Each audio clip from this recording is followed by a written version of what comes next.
Fairness Act, NMSA 1978, 1210-01. So we'd like that is a whereas included in the declaration.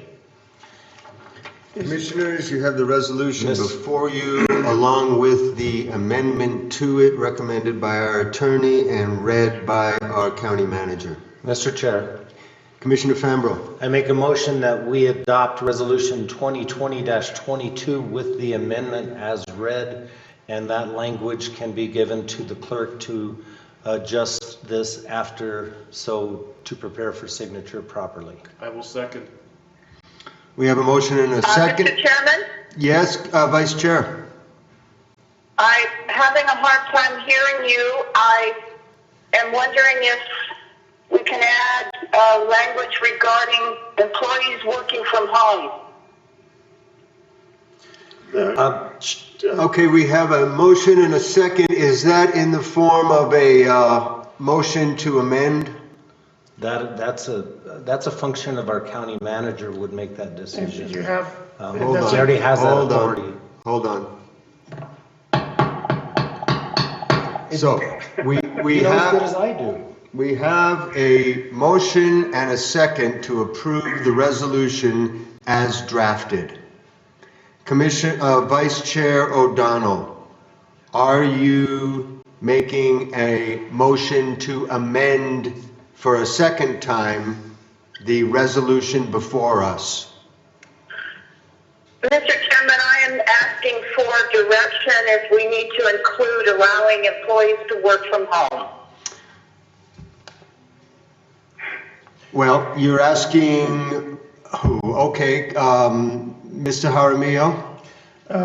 Chairman, members of the Commission, within this emergency declaration, it reads, whereas the Board of County Commissioners authorizes the county manager to take all necessary measures to address the emergency to protect employees and public by reducing or modifying or all non-essential services and employee work hours or assignments during the pendency of the emergency. So that would seem, Vice Chair, to include that possibility that you suggested for having employees work at home. And we'll discuss I that. am not hearing this conversation. Could the chair please repeat what Mr. Jaramillo said? Yeah, Mr. Jaramillo read from the existing resolution. Let's see, where was that? Whereas the Board of County Commissioners authorizes the Thank you. county manager to take necessary measures to address the emergency and to protect employees and public by reducing, modifying, and all non-essential services and employee work hours assignments during pendency of the emergency. That's Were you able- whereas is included. Were you able to hear Commissioner Fambro? Barely. I'm wondering if we could break and someone could call me back on my landline, because I am not hearing what you're saying, unless you could speak closer to the mic. I'll try this one more time. Hold it, I have a suggestion. I'll try this one more time. The manager has the ability to modify any non-essential services and employee work hours or assignments, which clearly includes the ability to work from home. So it's All right, included. thank you. I hear you. Thank you. Okay, great. That's fine. Mr. Thank you, Vice Chair O'Donnell. Now we have a motion and a second on the table for discussion. Commissioner Fambro. All I wanted to say is, Commissioner O'Donnell, this meeting is being streamed by Razor Sharp. You can find it on Facebook and you'll be able to hear and see everything going on.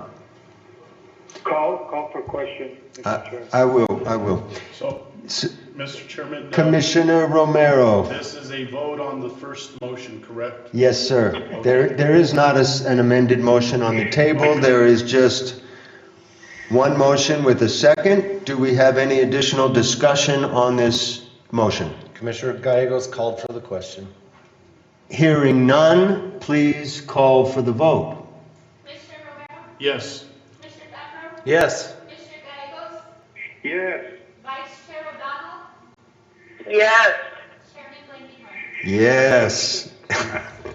One last thank you. point, Chairman, Harder we next. will be discussing this in the next portion, the next meeting, what our plan is. Okay, so are you saying that we are not going to discuss item B? No, I'm going to discuss item B separate, it's a separate issue. Right. Commissioner O'Donnell had asked about adjustment to hours, and our next portion of the meeting, we'll be discussing that. Okay, great. So here we go on item B, and this is a discussion, consideration, and decision regarding Taos County's pandemic flu annex. And this is a plan, a pandemic plan that we have on our screen. Mr. Cordova, No, Mikey, Lucero. Mikey Lucero, Mr. Lucero, I apologize. Good morning, Chair, Commissioners. Before you have our Taos County Emergency Operations Plan, Pandemic Flu Annex. I'm requesting to get this adopted so we can include it in our Emergency Operations Plan. We currently do not have this section in our EOP, so it'd be nice to get this put in there so we can utilize this as our game plan if we do have to activate our EOC and we have to get all the other stakeholders involved. We will bring them to our EOC to do operations. Thank you. Commissioners, any comments, questions? Bobby, do you think, sorry, Mr. Chair? Go ahead. Mr. Chair, since I can't hear, would you please repeat what was said? Can we get her to watch it online and she'll be able to hear and see everything? Commissioner O'Donnell, it's being simulcast through Razor Sharp. You can get it through your Facebook. You'll be able to see and hear everything. Commissioner, Vice Chair O'Donnell, do you have a copy of this annex?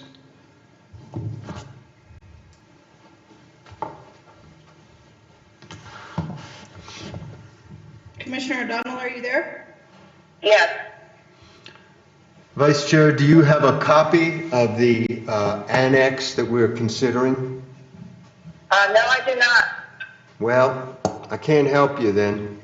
It's in our packets. It's online. Mr. Chair. Yeah, Commissioner Fambro. Bobby, you're comfortable with this and it's pretty much on standard form with what everybody else is adding to our emergency operations plans? Yes, sir. Commissioner Fambro, we have discussed this with Homeland Security. Our area rep has reviewed it and he advised that we can go ahead and move forward with this. That's why we requested to put this on the agenda with you to get approved.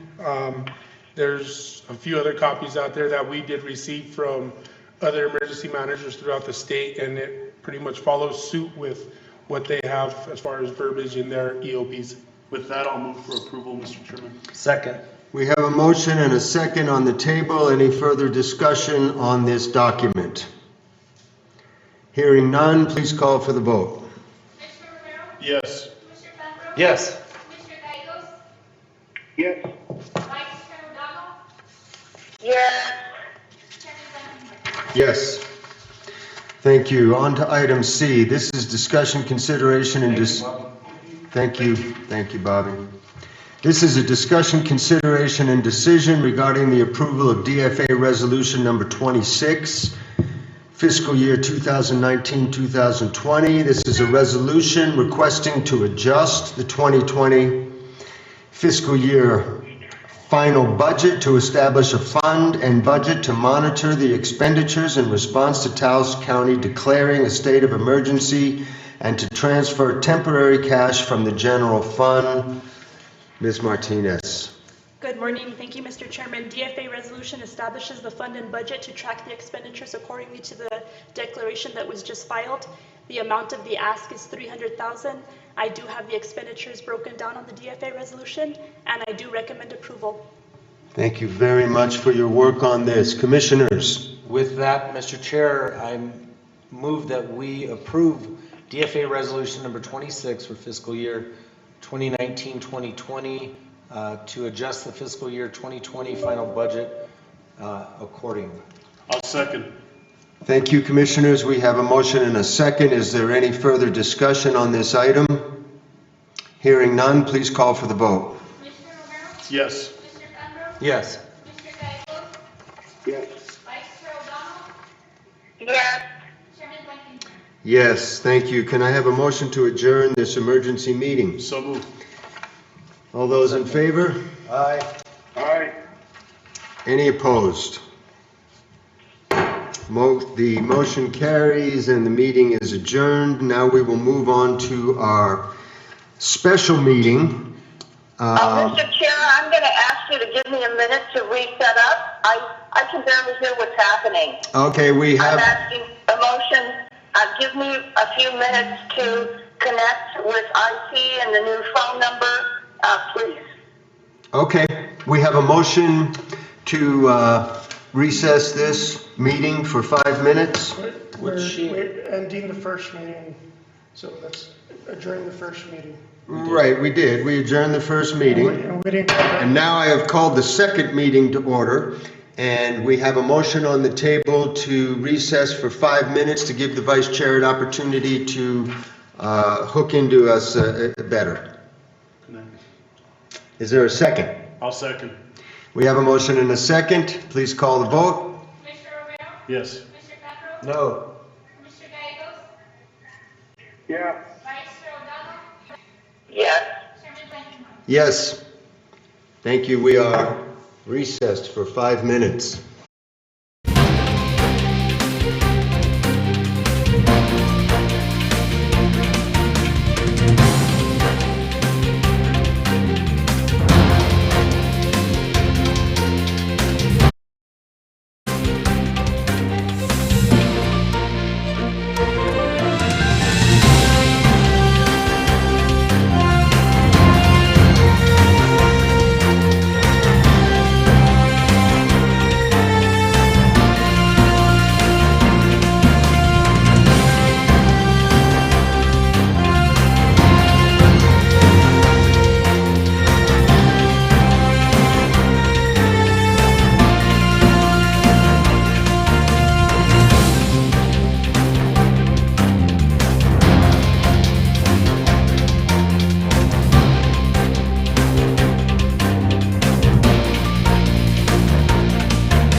I am. Commissioner O'Donnell? Yes. Both of them are there. All right, we have our entire board now, and so we will do well, no, let's get a motion to come back into session. So moved. Second.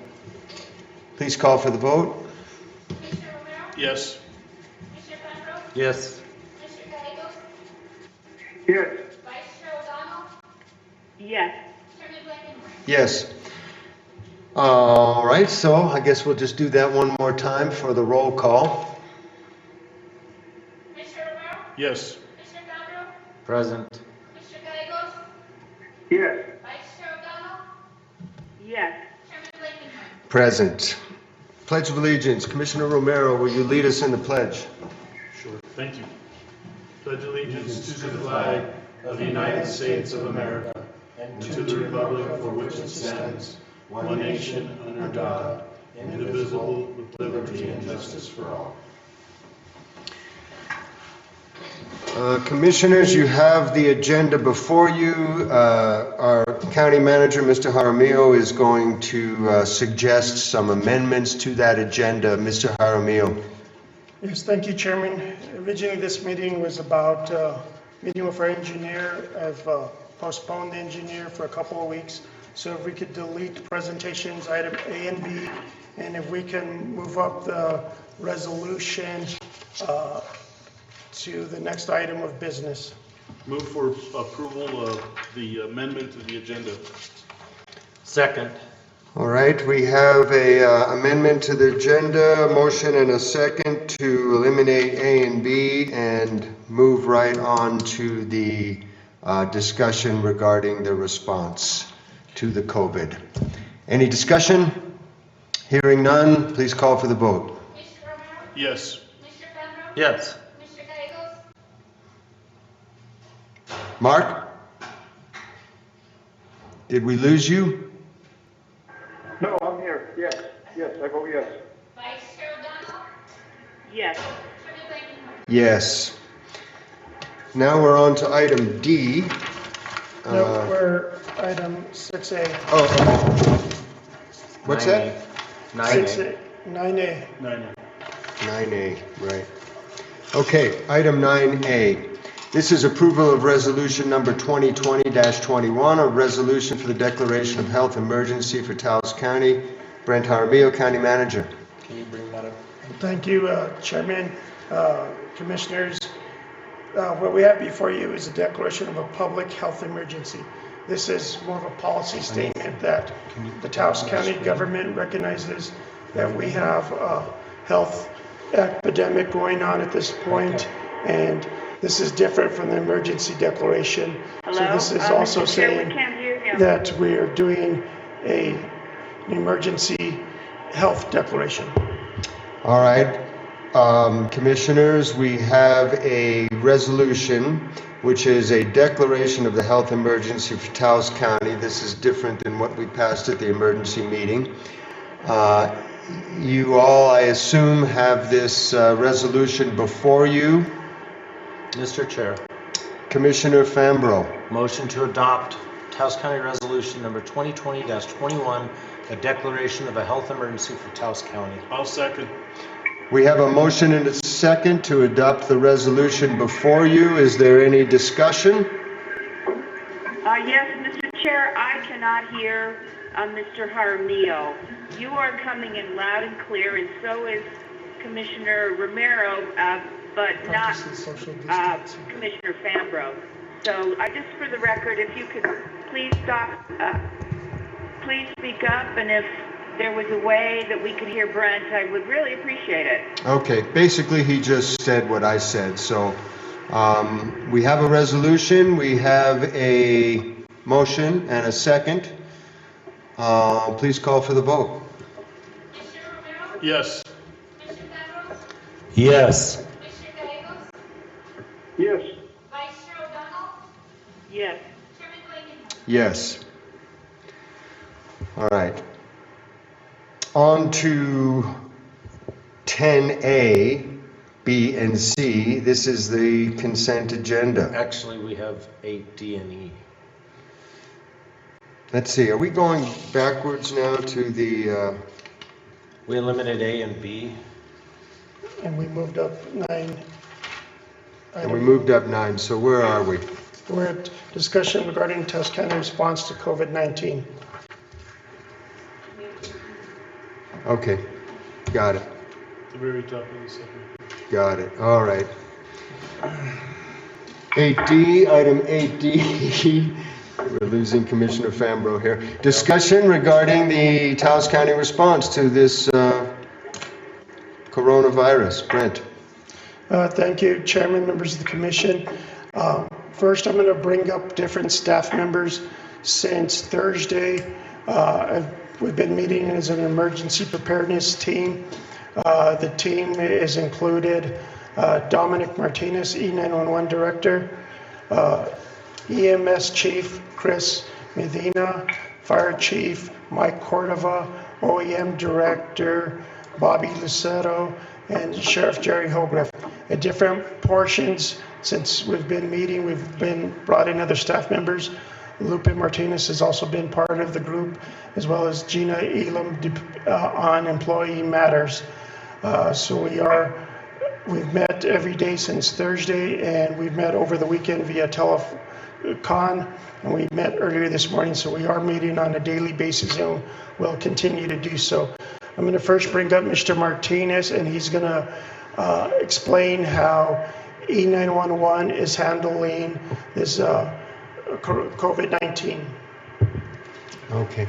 You want to move the podium a little bit closer to the phone, as long as you stay 5 feet away from me?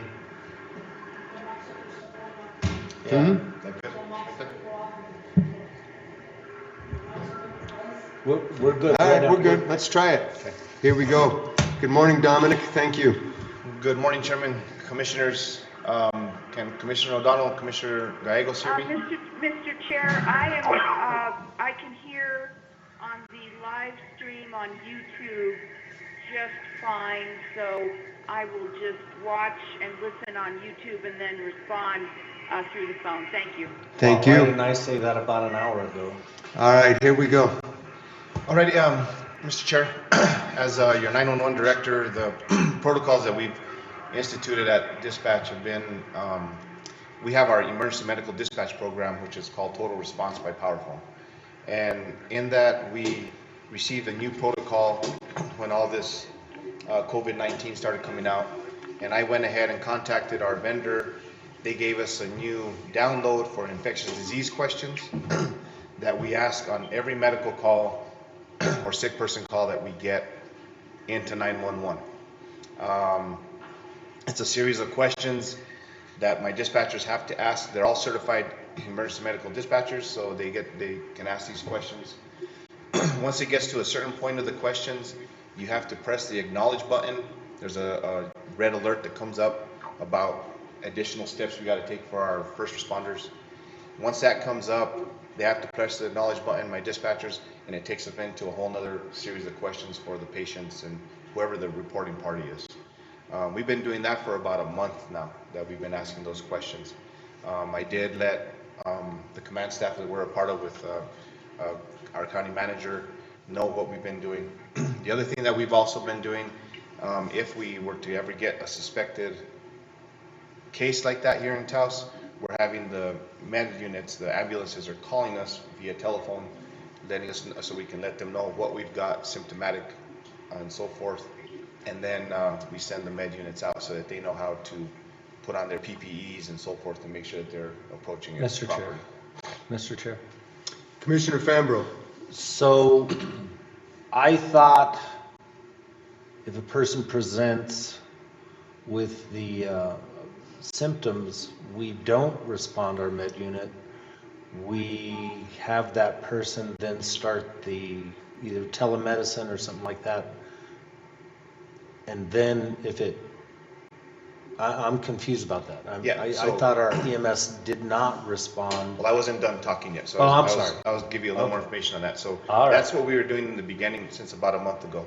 Oh. And then when the declaration came out from the governor, At that point, and we got the telephone numbers that we have to give out to people that are having these symptoms, is when we started giving out the telephone number. The one issue that we have as dispatchers is we get a lot of people that refuse to call those telephone numbers as well, and they just want an ambulance. So we cannot refuse resources to people that are requesting that. So at that point, that's when we get a hold of our med units, have them call us, and we let them know what's going on. So we are going a little more into detail. The other part that I've done as well with my staff up there is I've tried to limit travel. I can't force them not to go anywhere, but I have asked them not to, since we are the first responders that get that telephone call, and asking them to keep themselves healthy, you know, doing all the precautions we're supposed to be doing, washing our hands, you know, staying away from everybody, the whole bit, and not going into multiple gatherings. So my staff is pretty diligent about that and doing that as well. So we're trying to do that on our side as your 911 dispatchers and our system that we have in place. And that's pretty much it. Do you have any questions? Any other questions for Mr. Martinez, commissioners?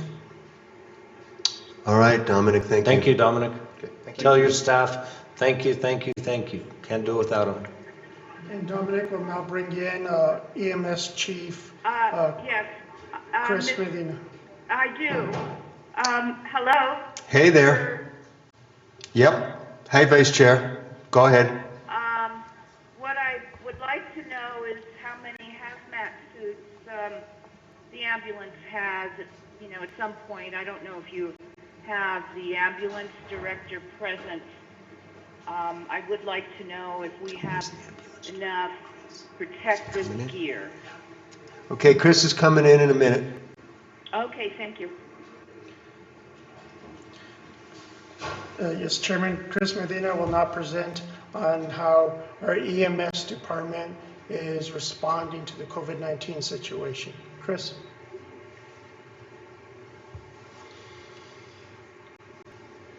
Good morning. Good morning, Mr. Chair, members of the board. Thank you for having us and hearing us today.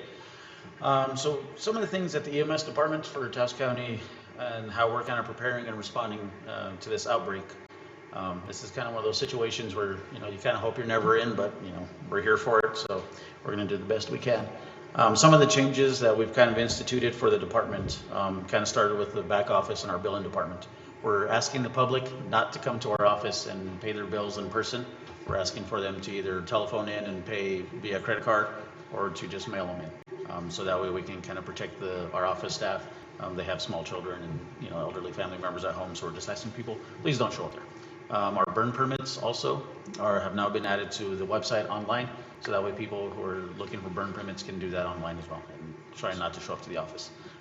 So, Mr. Chairman, just for clarification, you are asking then that any cash payments that are being made not be allowed, that only credit card payments? If they're going to mail cash or check payments, if they're going to do cash or check payments, to please mail them in, as opposed to show up to the office to do that in person. Okay, very good. Some of the other things that we're doing, and by keeping the public out of the office, that also protects our EMTs, because our EMTs are housed in the same facility as our office staff. So by keeping and limiting the public coming into the office, we're also protecting our healthcare providers as well. As the E911 directors stated, we're also working closely with dispatch. He does have his new infectious disease module within his dispatch system for his EMD dispatchers. So as when people do call 911, hopefully they're running through that process and screening some of these callers beforehand, before they get the calls and forward them to us.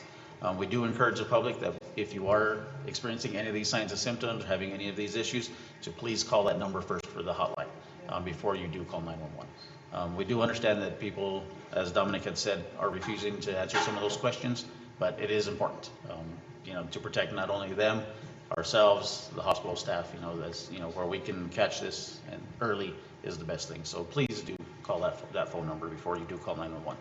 If you do need 911, you do need an ambulance, you know, by all means, don't hesitate. We will show up and we will take care of you.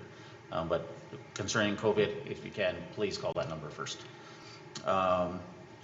All our EMTs are being fitted for N95 masks as they come in and cycle into work. We're making sure that they all get fit tested and it's fitting properly and it's protecting them properly. We also do have a whole lot of other personal protective equipment on order. We do have some in stock that we have just kind of been squirreling away over the past couple of years, but as this continues and this gets bigger, we are going to need more. Bobby from OEM and some fire chiefs and that have been in constant contact with Department of Health and other resources to try and, amass some of that as much as we possibly can. We do have a whole lot of it on order, but in this state of emergency, a lot of that stuff is kind of being withheld from places until there is like an outbreak in your area. So months ago, about a month or so ago, I did order a whole lot of more PPE, but we're at the mercy of the government. When it comes in, it comes in. But we do have some stock to kind of hold us over until that happens.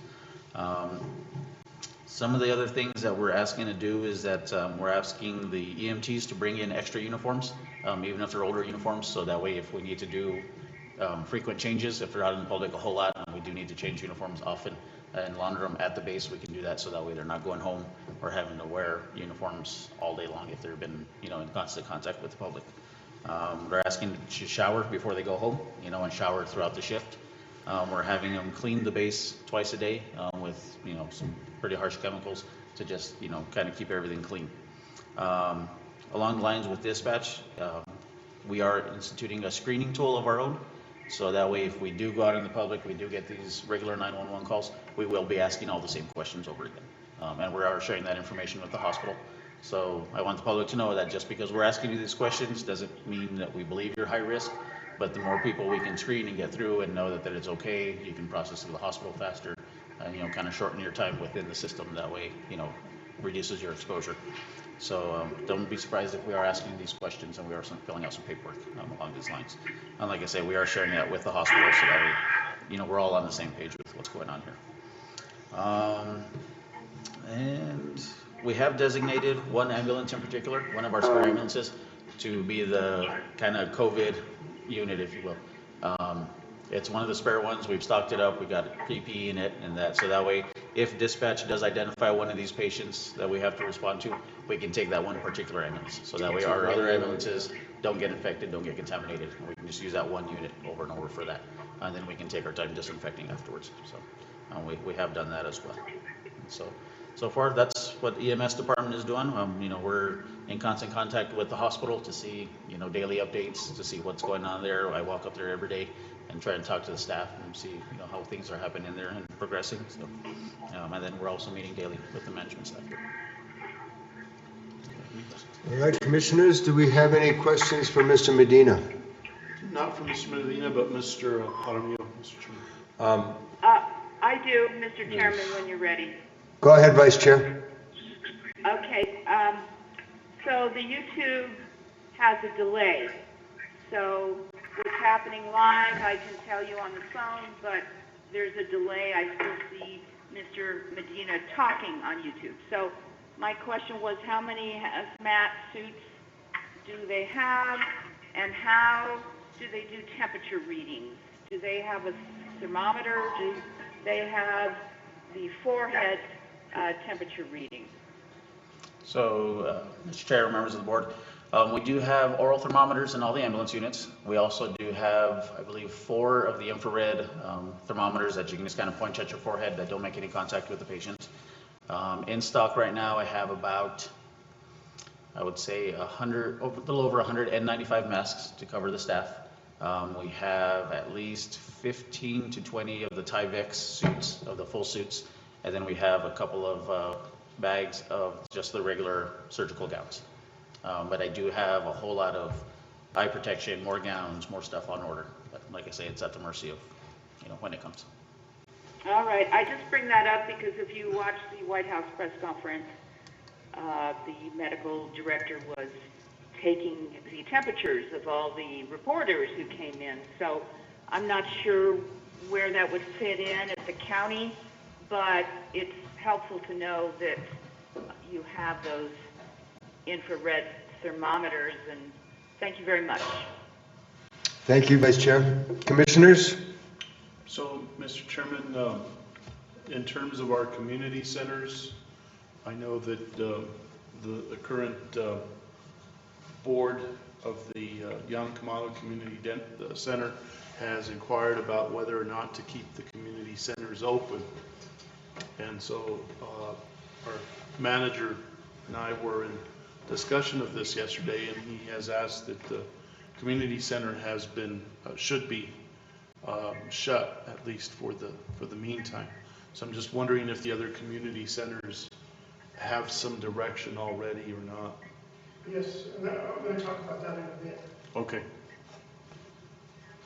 Mr. Chair. Commissioner Fambro? Chris, that's an awesome idea that you came up with, isolating the one truck just for this type of response. What about if you had to, my understanding is there's enough ventilators and everything for 2 at Holy Cross. Do you know any different than that? They have, excuse me, as far as I know, they have at least 2 in-house ventilators, and then they have like 2 or 3 transport ventilators. Okay, so if you had to do a transfer, do you have a plan in place? We haven't looked at transfers yet. We do have transport ventilators of our own. We just have to make sure that they have the filtration system in line. If they don't have the filtration system, then once you put somebody in that, you kind of contaminate the whole ventilator. So we just have to make sure that our equipment is well fall in line with those kind of recommendations. Okay, thank you, Chris. So Chris, is Holy Cross doing COVID-19 testing? They are doing testing. As I walked up there yesterday, they had their whole tent system set out on the side next to the ambulance entrance. Their idea is that they're having people with symptoms drive up and now go into the hospital and either do it inside their vehicle or come into those tents to be screened, and trying not to do it in the hospital.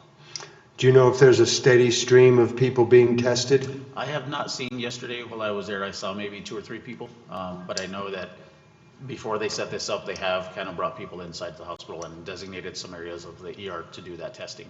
To my knowledge, they've only tested about 10 to 12 people, as far as I know. And how long does it take to get the results? The turnaround time from the Department of Health is anywhere between 24 to 48 hours. So far, obviously no positive tests, or we would have heard about it? Not to my knowledge. Okay. Thank you. Commissioners, do we have any other questions for Chris? All right. Thank you. Good work.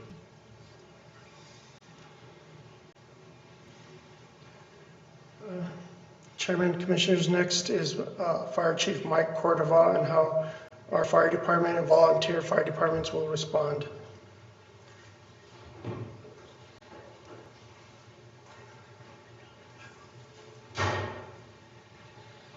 Good morning, Commissioners. Good morning, Mike. How are you? So mine will be brief. County fire districts are following the protocols that dispatch has implemented. I CC'd you in the emails I sent out last week. Cuesta EMS is also following the same protocol, as well as Town of Taos Fire and the Village of Ski Valley. It's the same dispatch protocol across the county, countywide.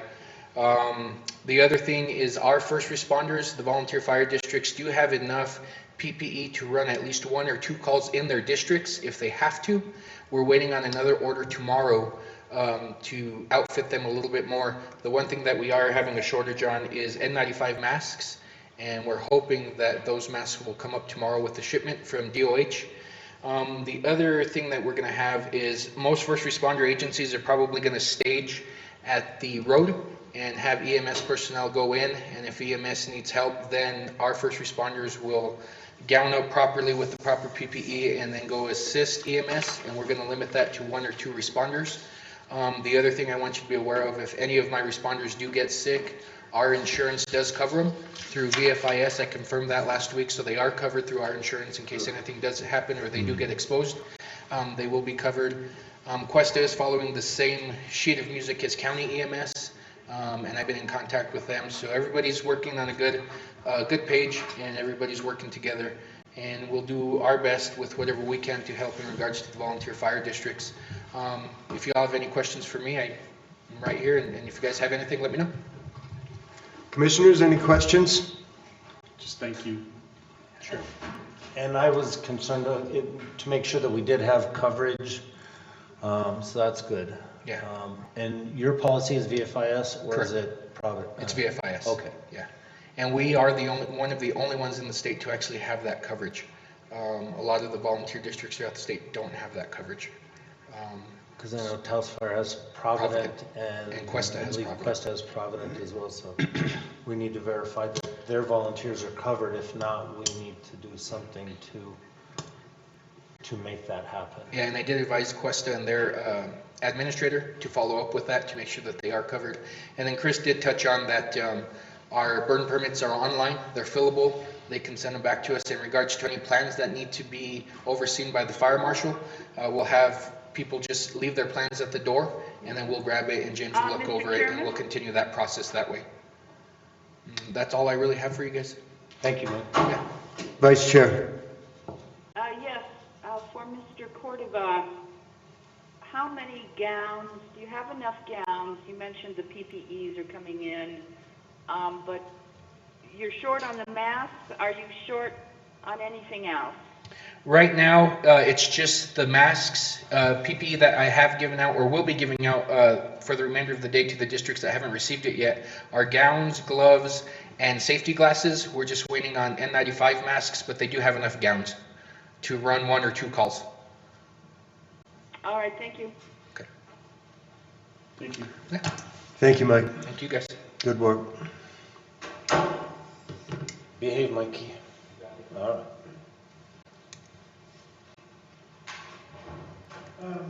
Chairman, Commissioners, we have our OEM director, and he's been in close contact with Department of Health and other state agencies, so I'll let Bobby speak, and then the sheriff will go last.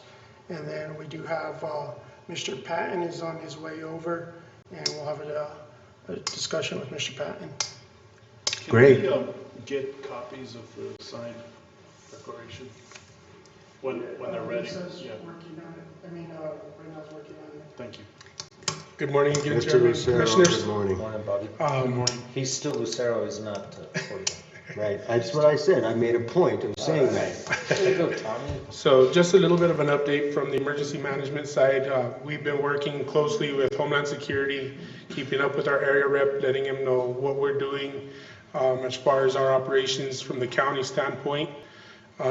He has been giving me really good advice on what we need to do to be better prepared. We have been in contact with Department of Health. They've set up a login for Department of Health to be able to request for more equipment.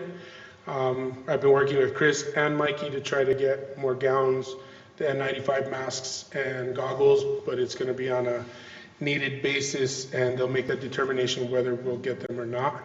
I did advise them that our law enforcement agencies and fire department personnel have been lacked with some of that equipment, so we're hoping we do receive some of that. We're also working on a daily basis whether to activate our EOC. And we haven't made that decision to do so because that'll tie up a lot of our personnel. So we're just on standby with that, but we are ready to activate. We did make some emergency plans to think about utilizing the community centers in the event we get a mass amount of individuals infected with this virus. That's kind of a plan for the time being, but we want to try to keep them to their homes as much as possible. And we've been reached out by the home food bank from Santa Fe, and they did offer food if we do get to the point that we're going to have a longer stay at home, that they can assist us with food. Excuse me. And we are working on our daily paperwork that's needed in the event we do request for reimbursement from FEMA. So that documentation is going to be handled by Mark and James Hampton on a daily basis. We did also reach out yesterday from Lupe to get the P card, and we purchased some cleaning supplies, some gowns and everything that we need. So Mark and James will keep track of that inventory and where it is being dispersed to, if it needs to, for departments. Mr. Chairman? Yes, Commissioners. I- Commissioner Romero. Okay, so I do have a question. You did indicate that possible use of community centers if things do get worse. I'm on the board of El Valle de los Ranchos, the Water and Sanitation District. So we're currently working on implementing or putting in the lines in the ground. So there's digging going on, and it's getting very close to the community center on that Miranda Road. Yes, sir. Can you please coordinate with people there just to make sure that there's no interference of the road, that the road's not being dug up, or what do you suggest? Commissioner Romero, we were unaware of when that was actually going to happen, but we will definitely reach out to Valle de los Ranchos, see when they're planning on doing so. They're currently doing it as we speak. Okay, and we're also a little bit concerned with the OEM side to see if we're going to get tied in. So that kind of puts us back a little bit, but I'll definitely reach out to them to get a little bit more information on that and how the time frame is going to be. That is one of our main areas that we would possibly utilize the community center as our joint information center. So we would get other individual stakeholders from different departments, so we are dispersing the information out to the public and it be accurate to all the community, not sharing separate information. Okay, Commissioner Fambro. Bobby, yesterday CNN reported that our governor got real heated with the president because the stuff is not coming down the pipeline like it should.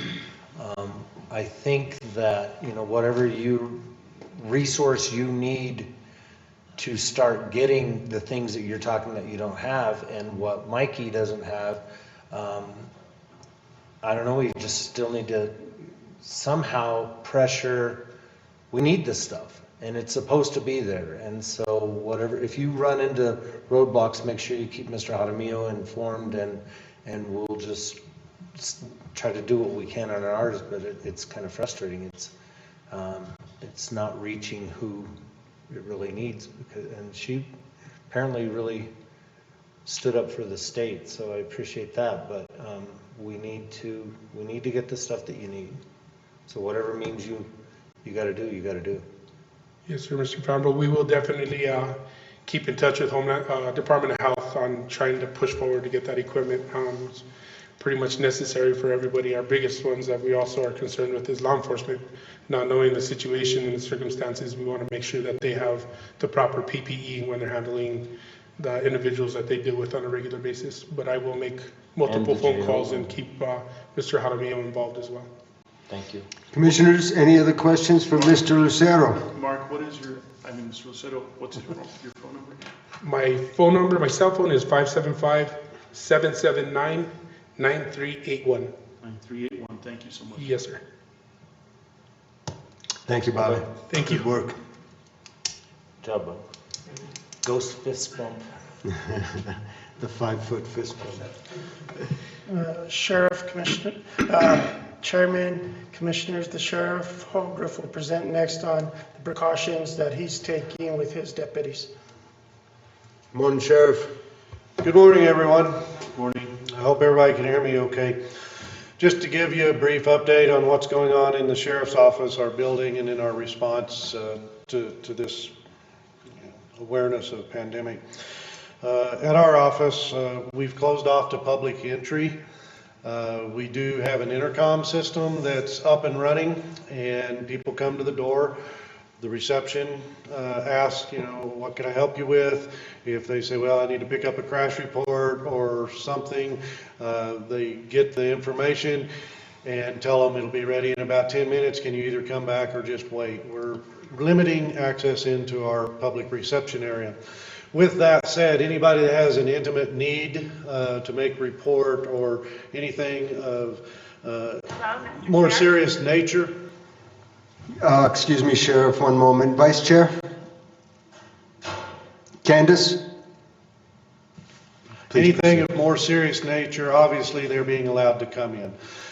We've closed off to doing fingerprints. That requires person-to-person contact between the deputy and the person, so we're not doing that, although if there's an urgent need that becomes necessary for people being activated to work, things like that, we will obviously make exceptions on that. Monitoring all the daily updates from the Fusion Center. Fusion Center is a division of Homeland Security here in New Mexico, and of course the National Fusion Center is feeding them daily information on the pandemic around the world, and I'm sharing that with the core group that Brent has established.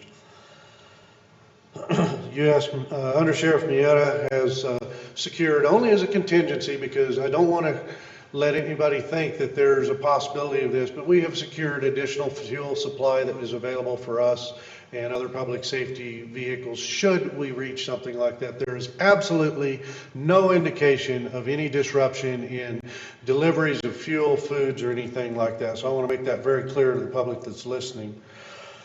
Court security, it remains open. The courts sent out a message yesterday through the AOC that they are going to be doing telephonic hearing, but only on administrative matters, such as driver's license revocation hearings and stuff. Courts are still conducting daily business. They have looked at the schedule and reduced some of the civil trials and matters that could be put off for long term.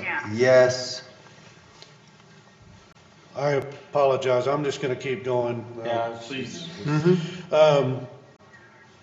Safety at the court security desk, the hours have not changed. We have no anticipation of that until the AOC might make a determination to change that, and then we will revisit that.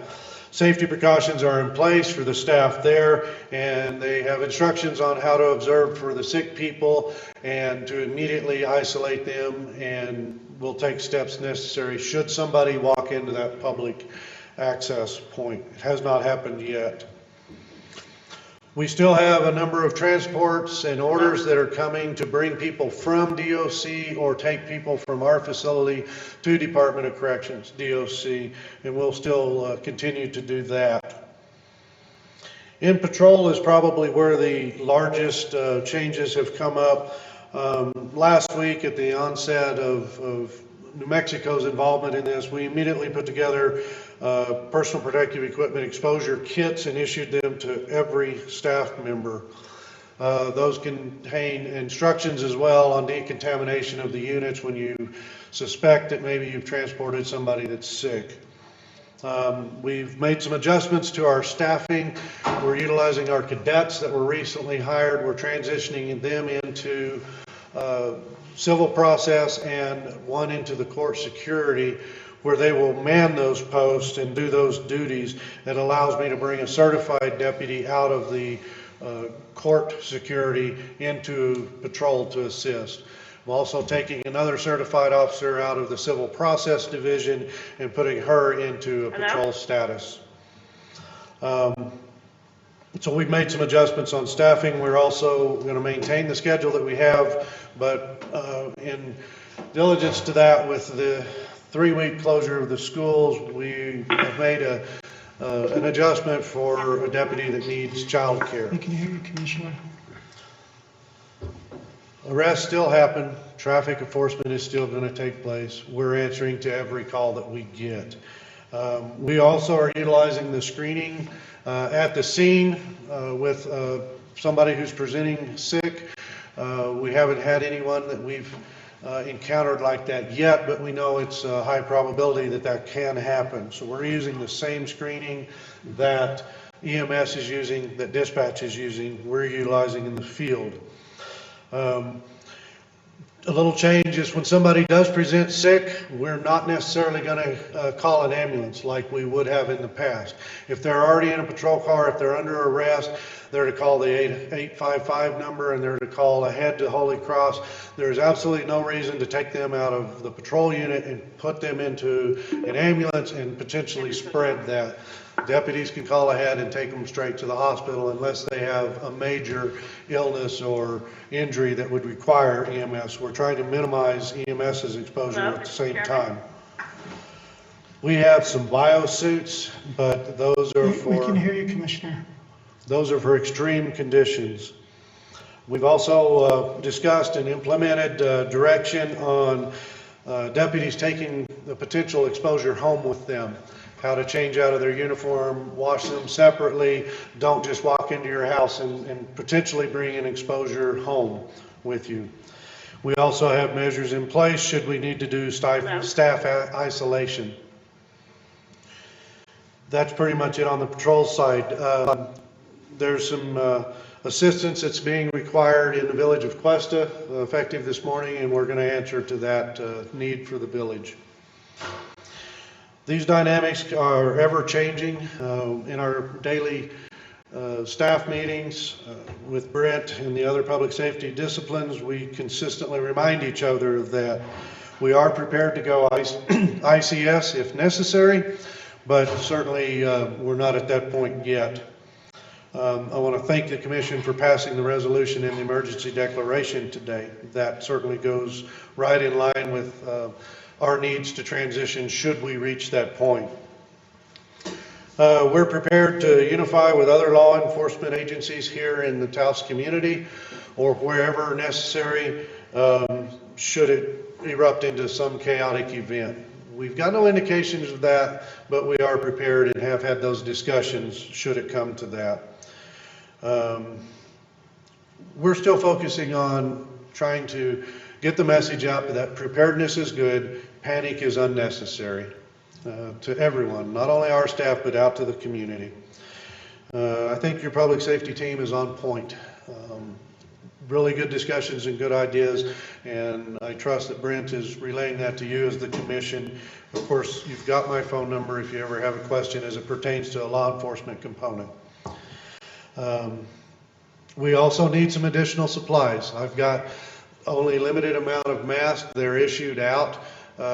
As we go through them, we are going to need to replenish them. That's our greatest need. Lysol, other disinfectants, and cleaning supplies for the office that we're doing 4 times a day now in-house. We're going through them, but we still have most of what we need for that. We don't have any of the respirators whatsoever. And we're lacking an actual approved eye protection, personal protective, but we do have ones that are similar for shooting, so deputies are utilizing what we have. Other than that, I stand for any questions. Commissioner Fambro. Just something that me and you've talked about in trying to plan for this.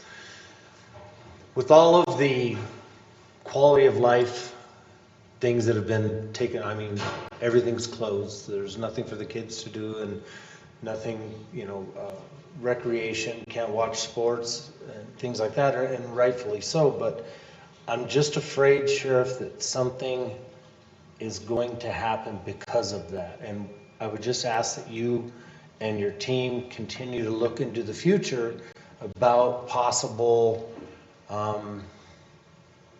spikes in certain crimes, in certain actions, and things like that. If we just keep that future thinking of what is the result of everyone being everything being shut down and people don't have what we're used to having. So I just have a feeling it's going to cause something. I don't know what, I'm not an expert on that, but if you'll keep that in mind and watch your statistics and stuff and see if there's something that we need to just focus on. The potential for crime, violence. Violent, yeah, drug use, alcohol use, there's just a bunch of stuff because there's nothing else to do right now. And you're absolutely right, we are monitoring that. We saw a slight uptick over the weekend of certain domestic family-related crimes being reported. Yesterday was pretty much calls as daily business, so we're constantly watching that. I've got a concern about it, I truly do, and going back to the staffing, that's why I'm pulling certifieds from certain positions and supplementing the staff, the patrol staff with more qualified personnel. I'm concerned about it too. Okay. I really am. Well, if that's it, then thank you guys for everything you do. Thank you, Sheriff, and thank you for the reminder that deliveries of food and gas are ongoing, so you don't have to hoard the toilet paper and tuna. You can save some for your neighbors. Did you say tuna? I did.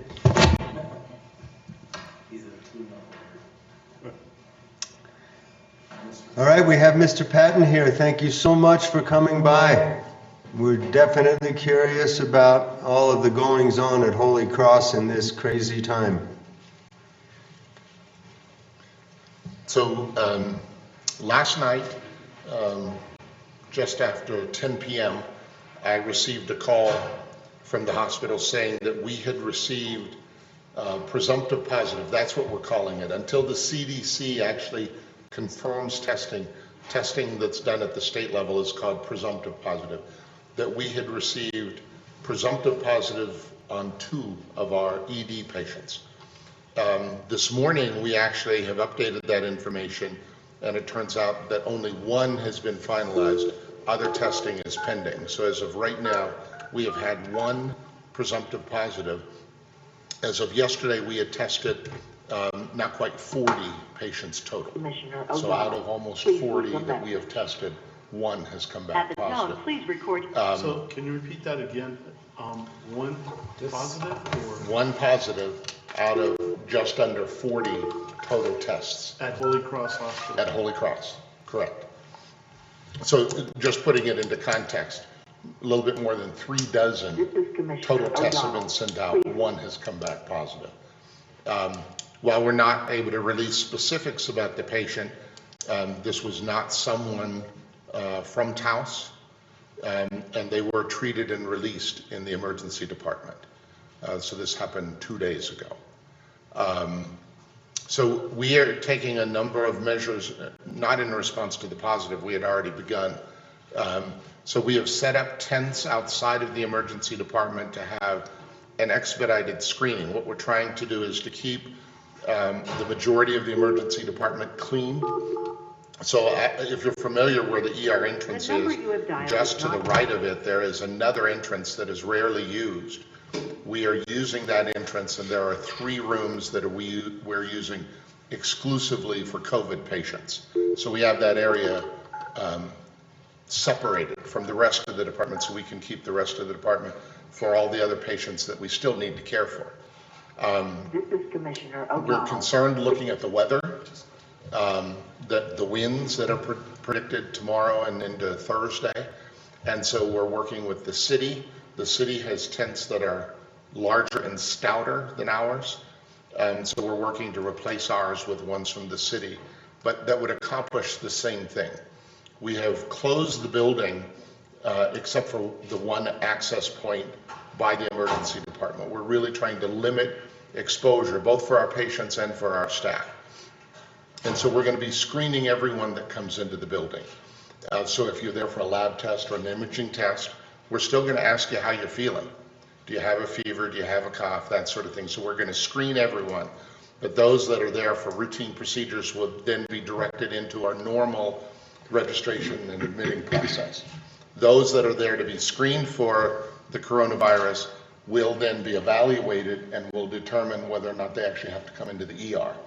So if, for example, they've already talked with their doctor, the doctor has screened them and has determined all that we need to do for them is collect the specimen, then we're going to have a separate area outside of the ER where we're able to accomplish that. So we'll collect the specimen, be able to get the patient on their way back home until the test result comes back. For those patients that need further evaluation, we have those 3 dedicated rooms within the emergency department where we'll provide that care, and our employees will be wearing a higher level of protected personal equipment, PPE, what we call PAPRs. So it's headgear that has a battery-powered filtration system so that the patient has both the patient but also the employee has a high level of protection. And that is consistent with the standard of care both from the state and from the CDC when you're doing a high-risk procedure. And collecting specimens from the nose or the mouth are defined as high risk. So we have that. We had 10 of those units. 1, unfortunately, was dropped and broke. So now we have 9. We are looking to see whether we can have more of them, because not only do we need them in the emergency department, we may need them in the ICU and potentially in the OR. So anytime that a patient is intubated, that is considered a high-risk procedure as well. And so we're looking to see whether we can get either more of the PAPRs or N95 masks. And the only caveat with N95 is that they have to be fit tested to the patient to make sure that there's a good seal. So you and I, Commissioner, we'd have to shave our facial hair in order to have a good seal.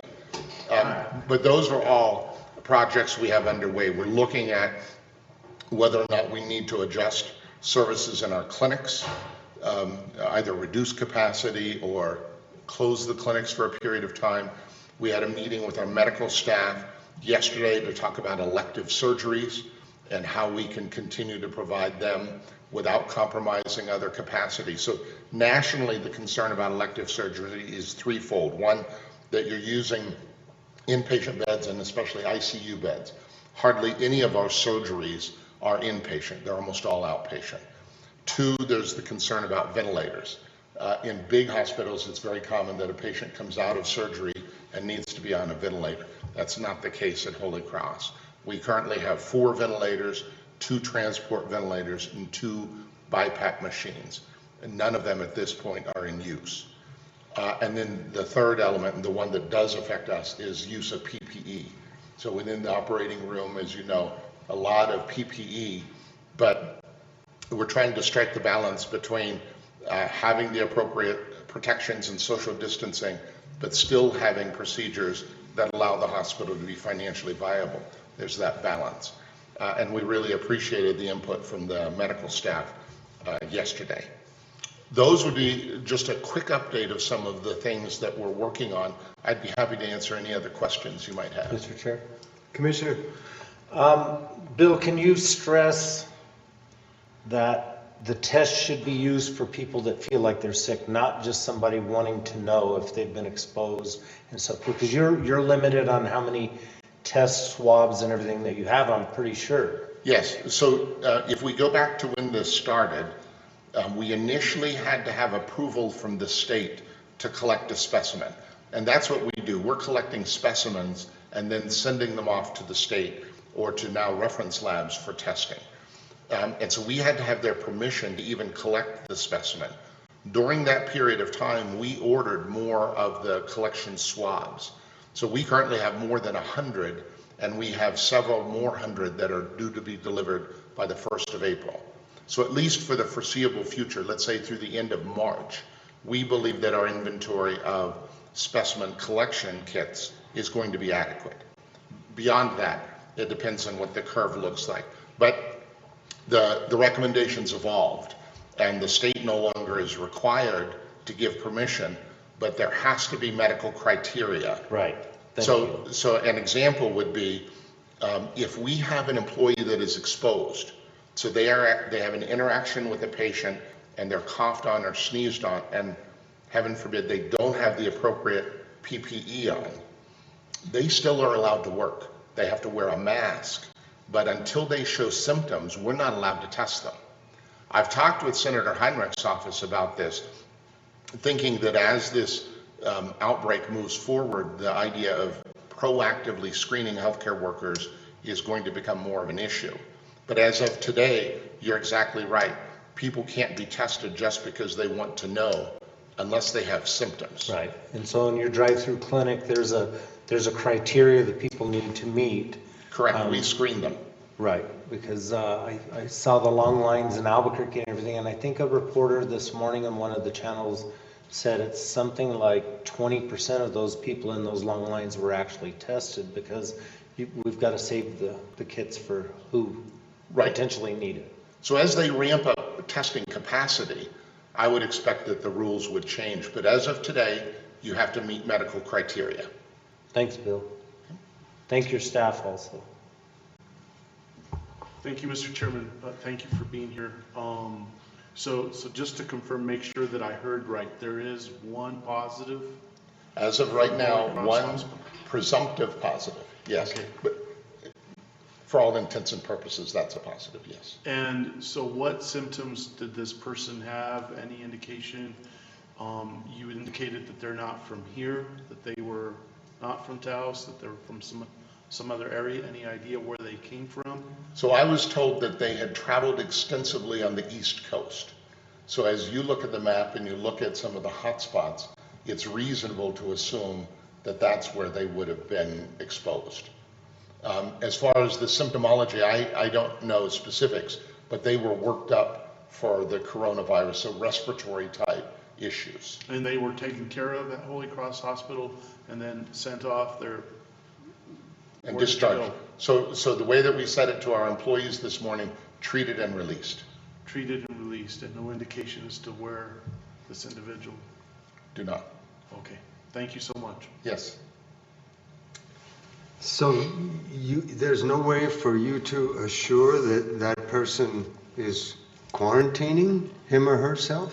That would be something that would fall to the state epidemiologists. But, so how does that work? I mean, if there's a case, we don't want the person to be walking around, right? Have they been contacted and told they test presumptive positive? So they would be informed of their test results, but the hospital does not have a mechanism to in any way enforce a quarantine. We would suggest, so as part of our treatment, before we would release a patient, we would say, just based on your symptoms, even not knowing your test result, you should self-quarantine. That would be the information we would give them. But especially for someone from outside of the community, we would not have a mechanism to track them. If you think about this, though, from the way that the epidemiologists are going to look at it, they're going to want to know everyone that these people have come into contact with. And so they're going to look at, typically, they're going to look at things like, what plane were they on? Who else was on that plane? Has anyone from that plane also showed symptoms? So state epidemiologists are going to have a lot of work to do as it relates to any positive. So you identify the person to the state epidemiologist and the state then contacts that person? Yes, so we are allowed to give protected health information to organizations like the State Department of Health, the CDC, so we would provide all of that information to them. So in the meantime, Mr. Chairman, this person could still be going around the community or anywhere for that matter? Based on current restrictions, I'm not aware of anything that mandates them to self-quarantine. You've seen in some communities where law enforcement has gotten involved. I haven't seen anything of that nature in New Mexico. So there was a situation to where Nusenda Bank was shut down yesterday, I believe, yesterday evening, because apparently there might have been an individual that walked into the bank somewhere around March 5th in that area. And so they discovered that this person tested positive for the coronavirus. There's no relationship between the person that you saw yesterday and this other person. It's another individual. So all I know is what I've heard on social media. So if March 5th is the date that the Nusenda encounter happened, our patient was around the 15th. Okay. Was there Jimmy. testing back March 5th? Jesse, would it be appropriate, it looked like you were trying to get some information from Mr. Patton. We want to make sure that we're getting the word out correctly. So did you want something clarified? What he said? I just wanted to confirm that the patient has been advised of their symptoms, has been notified that they have a presumptive positive test, and if you know the whereabouts of said person. So starting at the end, I don't know the whereabouts. I don't know that anyone at Holy Cross does. They would have been advised as far as their symptoms even before the result would have come back positive. The part about their notification, I don't know that yet. Okay, so you don't know if they've been told by staff? No, so we just received this information late last night. As I say, I was called a little bit after 10. So we've made a commitment that when we get a positive, we're going to share it, understanding that we're not going to have all of the information, that it will be an evolving story. Thank you, Chair. But do you follow up with the epidemiologist to make sure that they have contacted the person who's tested positive? So follow-up is a topic that we have talked about, and follow-up in two different avenues. So people who have a positive clearly are going to be notified in some form or fashion, whether that's from Holy Cross, whether it's from the state epidemiologist. My concern has been those people who are sent home and aren't tested. How are we following up on them? Because what we've seen in Italy is that sometimes when people stay home, they stay home too long. They get too sick before they actually come in. And so we're looking at a mechanism where we can follow up on patients who weren't tested just to make sure that they're doing okay. That's not something we have in place today. That is something that's on our list that we're going to work. Jim? I was just wondering if, I don't know, you know what to call you anymore, Representative, Mayor, Dan? I'd say Did you have Mr. something Mayor. that you wanted to I ask just, Bill? Bill, is there any way that we can mandate quarantine him or keep him, or, you know, the person that tested positive? So the hospital wouldn't have any authority to do that. And as I've said, I'm not sure where the patient is right now. Whether or not, and we would want to work in conjunction with the state epidemiology department, number one, to make sure that the patient has been informed, but then also to advise as far as restrictions on travel, restrictions on connection with other people in the public. And that's what we want to make sure, if there's a way that we can enforce that in any way so that we can not see the spread of this. So if we find anything, and it's something that we need, either the resources of the town or the resources of the county, rest assured, we'll be reaching out asking for help. So we'd appreciate that. We want to do everything we can to keep the rest of our community safe. Yes, So, as do we. Mr. Chairman, was this individual a male, female, what age? Male, I don't know the age. And you did indicate that there were 2 that tested? So it was a family that came in. It was a family. And so the entire family was tested. What I was told when we followed up is that the male tested positive, the other family members' test results are pending. Okay, thank you. And so our hospital staff is, safe, I hope. So that's an interesting part of the story. So the nurse and the doctor that were involved in the care of these patients are being interviewed to determine whether or not they're confident they were wearing the appropriate PPE. And we actually have a protocol. So if they were, then everything's fine. Don't have to worry. If they were not, then we're going to require them to wear a mask. And should they begin to show symptoms, then we will have them tested. We will put them on paid leave until that test comes back. Heaven forbid the test is positive, then they will again be on paid leave until 10 days following when they no longer have a fever. Okay. So these individuals, they didn't go directly into the hospital, they were able to use? It was in the emergency department. It was in the emergency room? Yes. Yeah. And they were treated in our, we call it the C wing or the C unit. They were treated in those 3 rooms. Okay. And another just important bit of information, just because someone has been exposed, so if I have COVID-19 and I cough on you, that doesn't mean that you're immediately contagious. You have to actually contract the disease before you're contagious. So that was a concern that our employees had. If I've been exposed and then I'm working with the other people in the department, have I just exposed the rest of the department? Have I contaminated them? And that is not the guidance we're receiving from the CDC. It's not until you show symptoms. It could change though. It could change, and that's why we monitor. Right. Yes. Well, you can transmit without symptoms, but it's pretty rare, and that's what I read. It takes 48 hours to get the test results back? 24 to 48. From the state, and that's just the presumptive? Presumptive. Mm-hmm. And we're sending most of our specimens to the reference labs.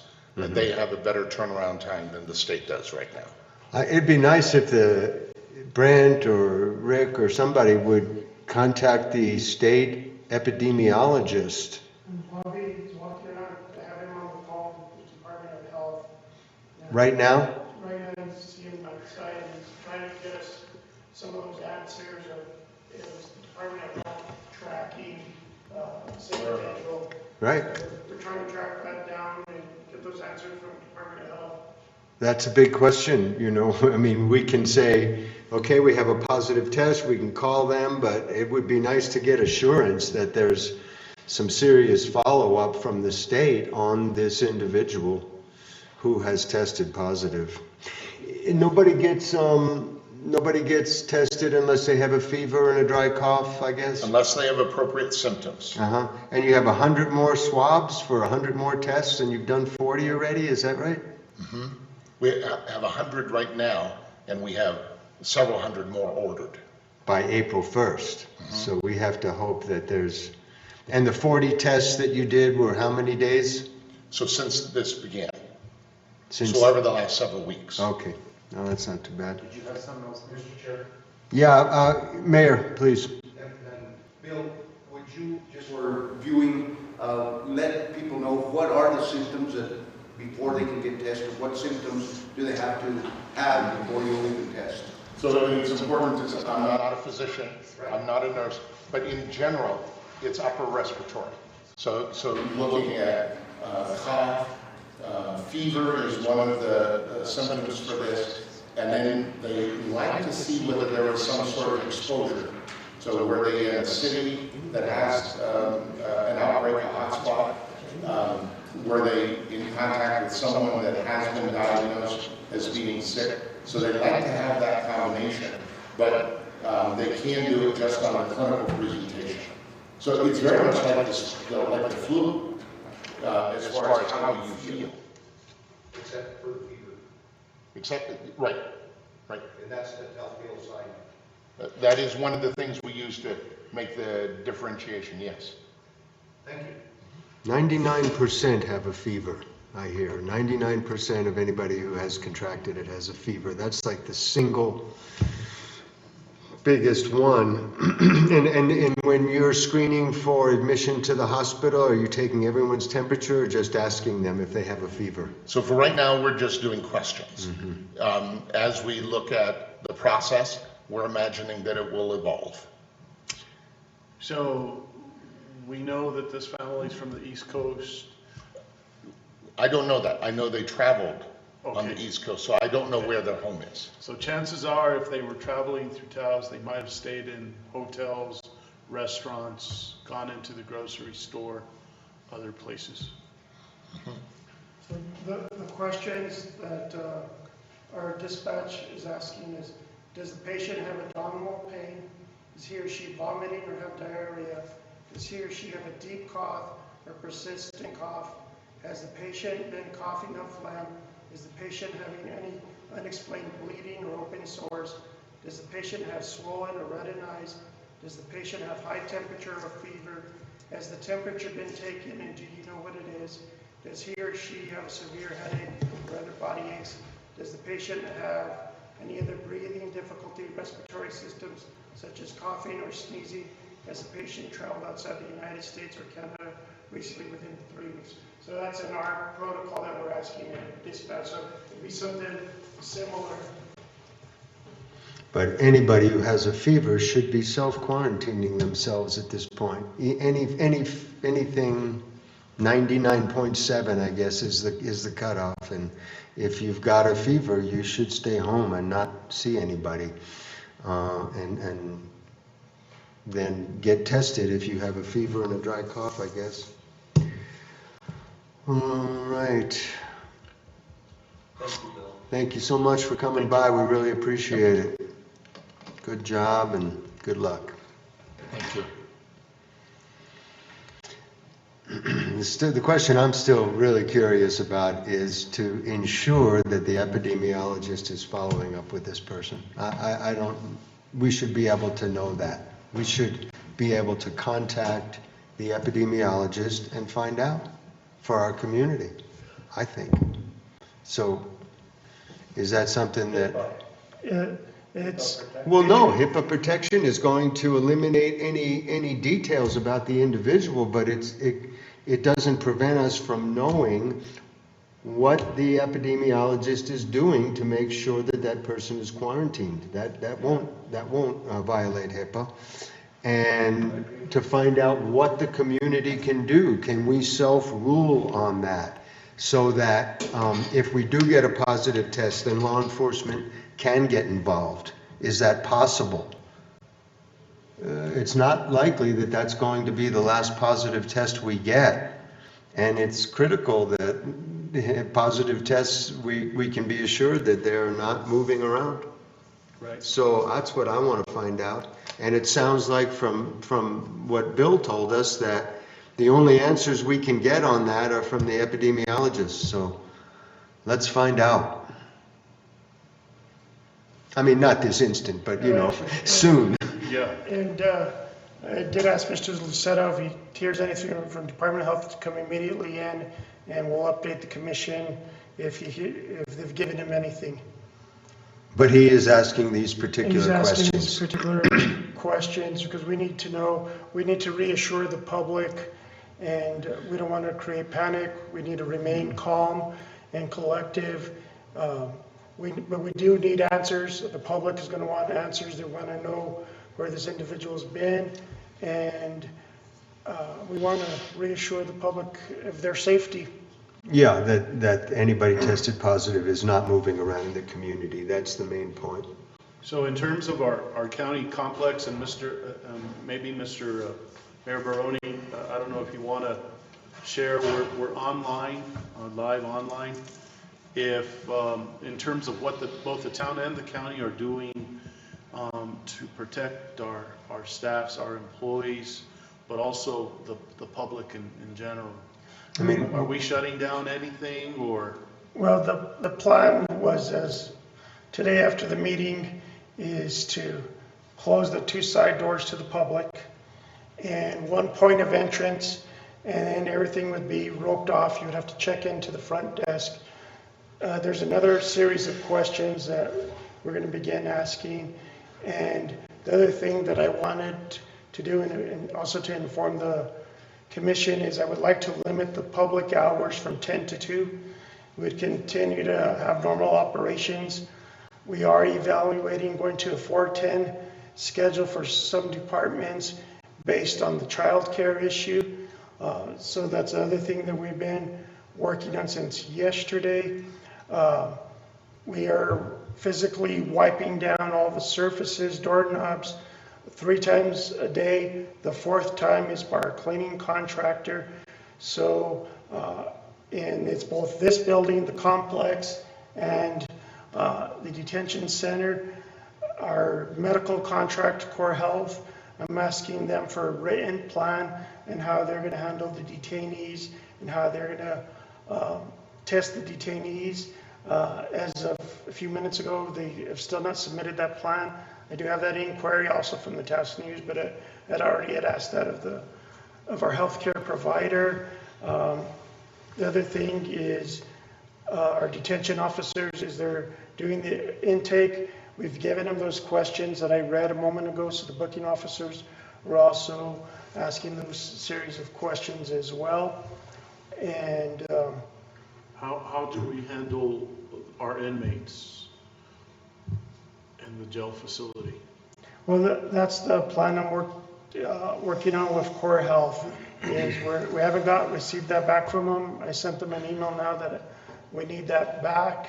Like I said, we've already started the protocol of any intake of any new detainees. So. Well, it's good to ask questions, but I think we should be taking people's temperature. I mean, that's the single most important indicator. So anybody coming in, if we have one of those things, we can take their temperature right away. And if they have a fever, then we don't let them in, we send them home. And Fire Chief Cordova and EMS Chief Medina are working on coming up with that type of plan. We don't have thermometers. It's not a complicated plan. I mean, it's just. Well, they have with the equipment they need to respond to. So we don't have the equipment we need to screen people coming in here and in our jail. We don't have one of those. They have thermometers at the jail that they can screen, but to screen everybody, because then you have to get the disposable thing with the thermometer. So they are working on that since yesterday. Just as a precaution, do you think it might be better to just close, or is that taking it too far at this point? I don't believe we're there at this point, Commissioner. I think we have to be fluid. Everything's changing. As you know, we're at 100 for the gathering. Yesterday morning, we were making plans to allow 50 people only in this room. Now we're at 10. So it changes every day, and we just have to have the ability to change. The other thing that I didn't mention, and I don't know if they're out by now, but the hand sanitizers are going to be someplace throughout the building. That order came in. So, like I said, I don't know if they put them up since we've been in here, but there'll be hand sanitizers throughout the building. Morning, Mayor. Again, thank you, Chairman, Commissioners, and Commissioner Romero, you asked the town on Friday, did close the Youth and Family Center. They did close the library. We also closed the visitor center. We have one point of entrance at the town facility, and it is blocked off, and the only entrance is, and conversation is through a glass window. Then if a meeting has to happen, the meeting is then we only allow it in one conference room, and that conference room is then disinfected after the meeting. And there is that 6-foot spacing that we've continued to talk about, to make sure that our constituents are kept healthy. We're trying to, I know also the Ski Valley has closed, flights have stopped. Right now, any flights that are leaving are trying to get the people that were in our community back home. The governor's office has posted a person at the airport, making them aware of what is going on and about travel in total. A number of businesses in the community have voluntarily shut down. It is not mandated by anyone. But it is encouraged. Our essential services, police, fire, are still fully staffed, and we hope we can keep them healthy and we can continue to have the best service we possibly can for those emergencies. Thank you. So this far, that's the things that we've undertaken. Thank you. Thanks, Dan. Chairman, Commissioners, I'm going to bring up Mr. Lucero. Unfortunately, he doesn't have nothing to report, but I'll let him speak. Commissioners, I just made a phone call to Department of Health. They transferred me over to Center for Disease and Control, and they're going to be reaching back out to me once their lead investigator gets everything together to try to help us out with locating that individual and where they're at. So we have better information to give. Hopefully by this afternoon, I'll have better information. So I just wanted to give you a little bit of update on that. Make sure you let Mr. Moya know so that, this would hit the papers Thursday, and so we don't have panic and stuff like that. Will do, sir. And it would be good to know if there's anything additional that we can do within the community rather than having to rely on the epidemiologist to ensure that that person is not moving about. Right. Is there anything we can do locally with law enforcement?